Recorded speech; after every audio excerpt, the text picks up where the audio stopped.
আজকের এর মেইন ইভেন্টে আমরা দেখতে পেয়েছি Jey Uso and LA Knight versus ব্রিক বনসন এন্ড ব্রন ব্রেকারের মধ্যে একটি ট্যাগ টিম ম্যাচ। তো এই ম্যাচটিতে আমরা দেখতে পেয়েছি ব্রন ব্রেকার এন্ড ব্রিক বনসন ম্যাচটিতে জয়লাভ করে। তো ম্যাচটি শেষ হওয়ার পরবর্তীতে আমরা দেখতে পেয়েছি জে উসোর উপর ভয়ানকভাবে অ্যাটাক করতে থাকে তারা দুইজন। তো জে উসোকে বাঁচাতে চলে আসে জেমি উসো এবং কি আমরা দেখতে পেয়েছি ইন্টারকন্টিনেন্টাল চ্যাম্পিয়নশিপের জন্য এজে স্টাইল ভার্সেস ডমিনিকের মধ্যে একটি টাইটেল ম্যাচ। তো এই ম্যাচটিতে আজকে আমরা দেখতে পেয়েছি এল গ্র্যান্ডে আমেরিকানোর ইন্টারফেসের কারণে ম্যাচটিতে হারতে বসেছে এজে স্টাইল এবং কি জয়লাভ করেছে ডমিনিক মিস্টেরিও। এবং কি আমরা ওমেন্সদের মধ্যে দেখতে পেয়েছি দ্য জাজমেন্ট ডে ভার্সেস কুবুকি ওয়ারিয়ারের মধ্যে একটি ট্যাগ টিম ম্যাচ। তো আজকে এই ম্যাচটিতে আমরা দেখতে পেয়েছি দ্য কুবুকি ওয়ারিয়ার কিন্তু ম্যাচটিতে জয়লাভ করতে সক্ষম হয়ে গিয়েছে।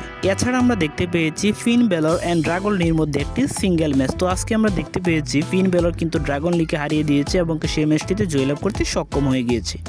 এবং কি আমরা দেখতে পেয়েছি Penta and War Raiders versus the New Day and গ্রেসেলরের মধ্যে একটি 6 ম্যান একটি ম্যাচ। তো এই ম্যাচটিতে আমরা দেখতে পেয়েছি আজকে পেন্টা এন্ড ওর রাইডার্স ম্যাচটিতে জয়লাভ করতে সক্ষম হয়ে গিয়েছে। এছাড়া আমরা দেখতে পেয়েছি একটি ভয়ানক segment Beki Lynch and CM পাঙ্কের মধ্যে।